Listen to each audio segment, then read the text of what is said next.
संत मत धारा आपकी सेवा में प्रस्तुत।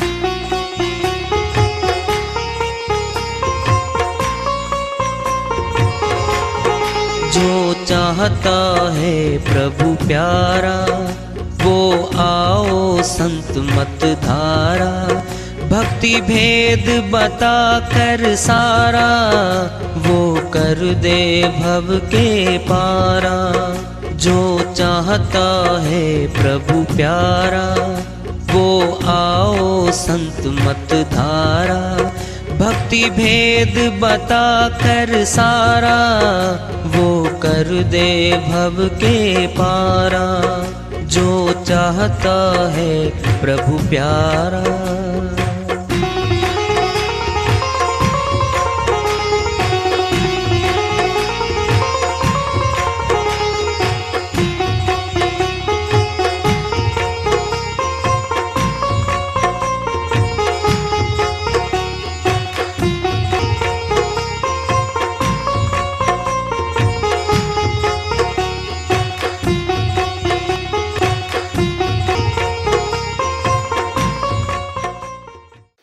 परम पूज्य सदैव स्मरणीय सदगुरु साहिब की जय हो।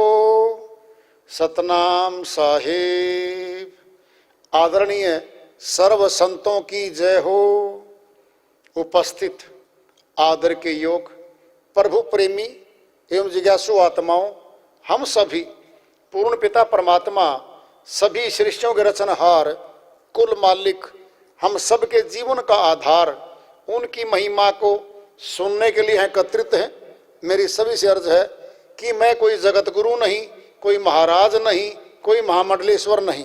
मैं केवल सभी संतों की चरणों की धूल हूँ और आपका भक्ति मार्ग में सहायक हूँ।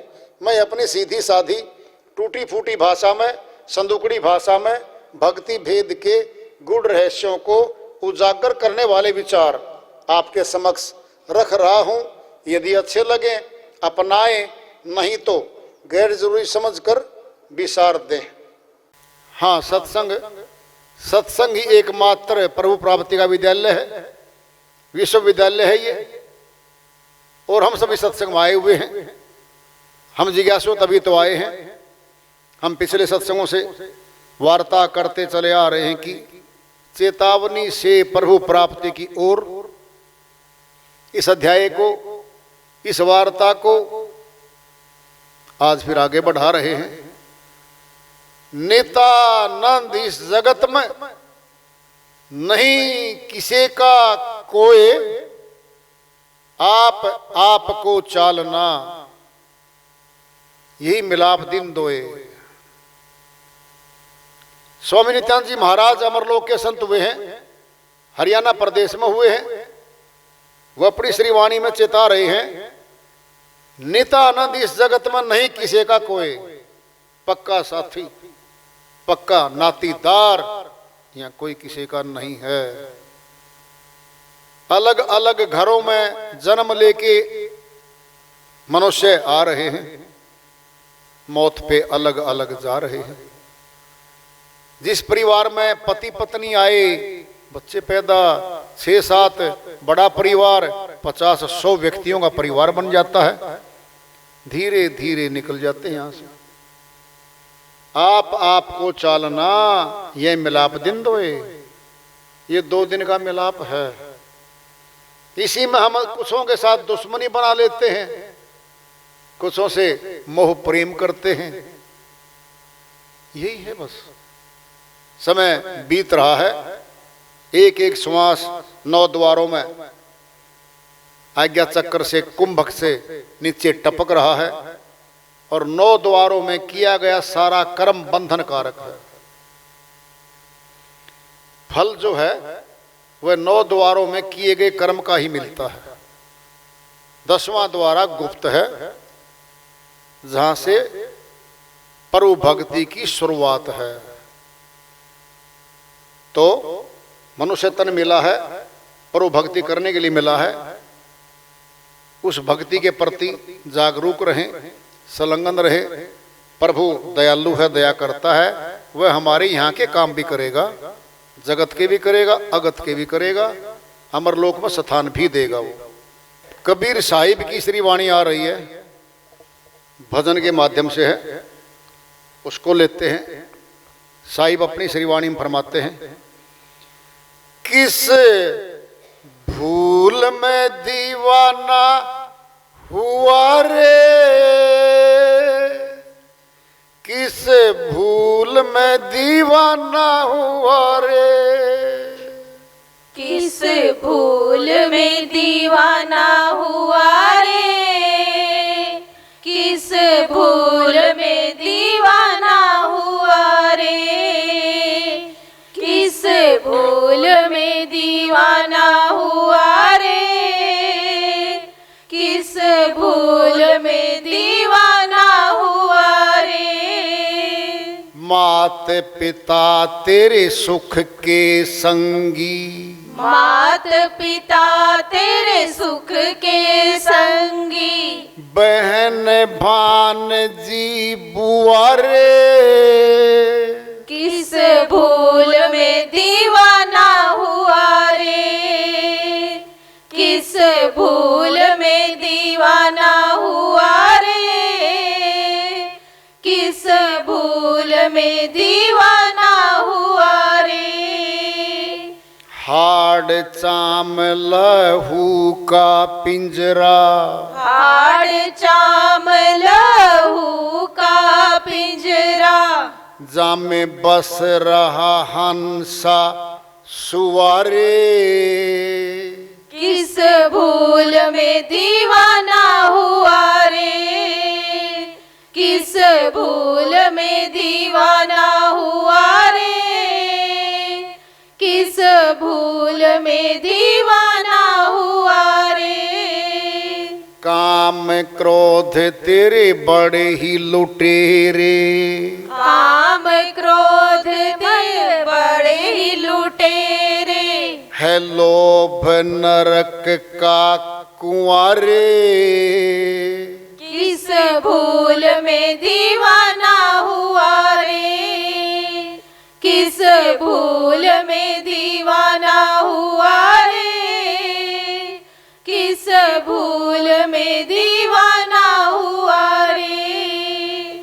कहें कबीर सुनो भाई साधो, कहे कबीर सुनो भाई साधो, जीत चलो जग जुआरे, किस भूल में दीवाना हुआ रे, किस भूल में दीवाना हुआ रे, किस भूल में दीवाना हुआ रे।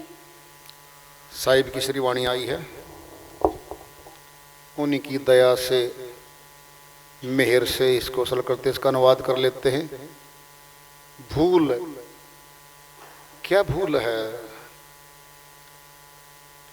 जो वास्तव में याद रखनी थी उसको आत्मा भूल चुकी है और संसारी कार्यों को अपना मान के उनको करने में जुट गई है। किस भूल में दीवाना हुआ रे, इस संसार की चकाचौंध में मनोरंजनों में आत्मा आकर्षित होती है मन के साथ मिलकर। मन ही काल ब्रह्म का अंश है जो आत्मा को माया के साथ मिलके यहां भ्रमित करके मोहित करके यहां रख रहा है। मन ही आए काल कराला, जीव नचाए करे बेहाला, जीव के संग मन काल रहाई, अज्ञानी नर जानत नाही। साहिब सारा ही भेद खोल दिया साहिब ने। मन ही आए काल कराला, मन ही काल का प्रतिनिधि भीतर बैठ गया हमारे। जीव नचाए करे बेहाला, इस जीव आत्मा को नचा रहा है, बेहाल कर रखा है इसका। जीव के संग मन काल रहाई। दोबारा बोल रहे साहिब, मन काल रहाई। जीव आत्मा के साथ मन रूपी काल रह रहा है, इसी घट में, इसी तन में बैठा रखा उसको। अज्ञानी नर जानत नहीं, अज्ञानी मनुष्य इस भेद को नहीं जानते। इसीलिए इस मन शक्तिशाली जिसका पंजा है, बाज का पंजा मजबूत होता है। जो पक्षी, जो जीव आ जाता है पंजे के बीच में, बाज छोड़ता नहीं है, उसका शिकार बनता है। वो मन रूपी शिकारी के पंजे में आत्मा फंसी हुई है। काम, क्रोध, लोभ, मोह, अहंकार, ये पंजा है मन का। ये आत्मा का बुरा हाल रखते हैं।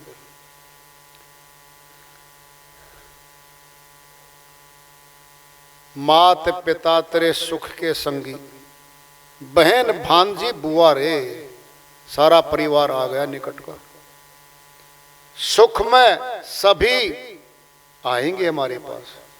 क्यों? सुख का हिस्सा लेने आएंगे, हिस्सेदार बनेंगे। शादी है, कोई खुशी है, भंडारा है, नाचना गाना है, खाना है, सभी शामिल होंगे, बिना बुलाए भी आएंगे। और जब दुख आ गया, बीमारी आ गई, घाटा आ गया, क्या कहते हैं? जरा वहां से बच के जाना, आजकल वह कड़की में है, कुछ न कुछ मांगेगा तेरे से, और उसकी देने की, वापस देने की स्थिति अभी 1-2 वर्ष नहीं होनी उसकी। बच के जाना उससे। सुख में तो साथी और दुख में बच के चलते हैं, यही संसार है। साहिब इसी को कह रहे हैं। हाड़ चाम लहू का पिंजरा, जा में बस रहा हंसा सुवारे। हड्डियों का, चमड़ी का, खून का बना हुआ थैला मनुष्य का 5 तत्वों से बनता है, और मौत के बाद 5 तत्वों में विलीन हो जाता है। ये कौन बैठा है इसमें? हंस आत्मा बैठी है, इसके अंदर बैठी है। भक्ति करने आई थी, भगवान से मिलने आई थी, सत्य पुरुष परमात्मा से, पूर्ण ब्रह्म से मिलने आई थी। किन को मिल रही है? जो गैर थे उनको अपना लिया, जो अपना था उसको भूल गई। करे साहिब, काम क्रोध मद बड़े ही लुटेरे, है लोभ नरक का कुआं रे। वैसे तो 5 विकार साहिब ने कह दिया, लोभ नरक का कुआं रे। क्या? कामी तो बहुते तरे, क्रोधी तरे अनंत, लोभी जीवड़ा नहीं तरे, कहे कबीर सिद्धांत। साहिब कहते सिद्धांत ही बता दिया तुम लोगों को। कामी क्रोधी भी तैर के पार हो जाते हैं, हो सकते हैं, लोभी जीवड़ा नहीं तरे, क्योंकि लोहा है, जल में नहीं तैरता। लोहा डूब जाता डालते ही। सकल अधर्म लोभ ते होई, बुरा लोभ ते और न कोई। साहिब कहते जितने पाप कर्म होते संसार में, उनकी जड़ में लोभ होता है। लोभ के कारण करता झूठ, धोखाधड़ी, विश्वासघात, चोरी, डकैती, राहजनी, कत्लो गैरत, तमाम कर्म पाप कर्म है। और पैसे के लिए, जमीन के लिए, धन के लिए करता है मनुष्य। लोभ नरक का कुआं रे। कहे कबीर सुनो भाई साधो, जीत चलो जग जुआरे। जीवन एक जुआ है। जुआरी जुए में जाते हैं, पैसे लगाते हैं, कोई हारता है, कोई जीत के जाता है। जो जीत कर जा रहा है वो खुश हो रहा है। कह रहे साहिब ये भी एक जुआ है, हमारा जीवन है। जीत चलो। जीत कैसे होगी बताओ? जो जीता हुआ है, जो जीत दिलाएगा उसका संग करो, वो जीत दिलाएगा। सत्य पुरुष परमात्मा अमर है, अजर है, अखंड है, अटल है। ये सारे पर्यायवाची शब्द उसी के निमित्त है। उसका संग करेंगे तो वह जीत दिलवाएगा। जीत कैसी? संसार के पैसे जमीन जायदादें नहीं दिलवाएगा। क्यों?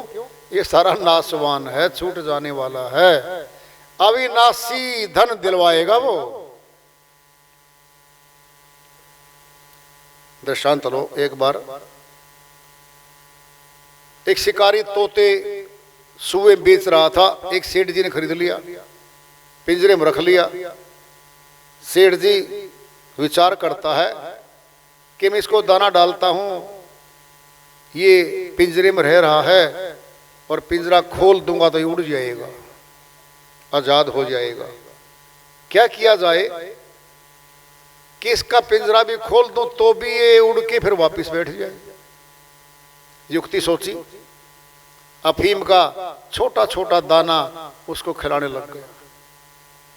15 दिन, 20 दिन, महीना, 2 महीने में वह अफीम का आदी हो गया। अब सोचा सेठ जी ने कि अब पिंजरा खोल के देखता हूं क्या वापिस आएगा। ये खोल दिया। तोता उड़ के आजाद होके खुशी खुशी में गया वन में या बाग में जहां उसका परिवार था। सबको मिला, बड़ा खुश हुआ, टहनियों बैठा, फल खाए। मैं आजाद हो गया, भाइयों देखो मैं आजाद हो गया। शाम होने लगी। वो अमल था अफीम का, वो याद आने लगा। नहीं गया। फिर अगले दिन, फिर तीसरे दिन तो उसको वह अफीम का नशा सताने लगा। परिवार को भूल गया, दोस्तों को भूल गया, चुपचाप आके बैठ गया फिर पिंजरे में। सेठ जी हंस रहा, ये क्या हुआ भाई? अब तो मैंने इसके पिंजरे के ताला भी लगाना, न पिंजरा बंद करना। सदा के लिए गुलाम बन गया वो। कौन है ये हंस? कौन? आत्मा। आत्मा को मन और माया ने विषयों का नशा करवाया। 1 का, 2 का, 3 का करता चला गया और सचमुच में अपने हंस लोक को भूल गया, परमात्मा को भूल गया। मन को अपना साथी मान बैठा और माया के विषयों को अपना लिया। तब से ये आत्मा इन्हीं लोकों में घूम रही है और गुलाम बन गई है। गुलाम है ये, आजाद नहीं है ये। आजादी कहां मिलेगी? जो आजाद देश में रहता है वहां से कोई लेने आए या हम वहां जाएं तो आजादी होगी। यहां तो कर्मों का संविधान है। कर्म के कानून में सुरतियां आत्माएं फंसाई हुई हैं काल पुरुष में। ये तो शर्त लगाई थी साहिब से भक्ति करके, इसने वचन लिया हुआ है कि साहिब सुरतियां जो कर्म करेंगी उनके फलों को भोगता बनेंगी। होगी? कर्म करती ज्यादा है, भोगती कम है, जमा होता रहता है। मनसा वाचा कर्मणा, मानसिक कर्म, वचनिक कर्म, स्थूलास्य कर्म, तीनों कर्म करती है। मन से क्या है? ईर्ष्या, द्वेष। अभी कोई कर्म जबान पे नहीं है, अंदर है। ये पाप कर्म है। फल मिलेगा 54, 25 पैसे लगा लो। वचनिक कर्म, वचन पे आएंगे हम, झूठ बोलेंगे, विश्वासघात करेंगे, गाली देंगे, निंदा करेंगे, कुवचन बोलेंगे, ताना कसी करेंगे, ये सारे पाप कर्म। मूल्य समझो 50 पैसे। फिर सतुल हाथों से कर्म, चोरी, डकैती, कत्लो गैरत, मिलावट, ये सारा का सारा 1 रुपया कर्म समझो।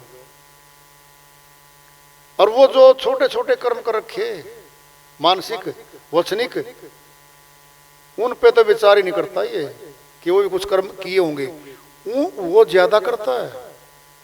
बोरियां भर ली, भोगता कम है, जमा होते रहते हैं। इसीलिए उन कर्मों का भोगता बन गई, अनंत कर्म कर डाले।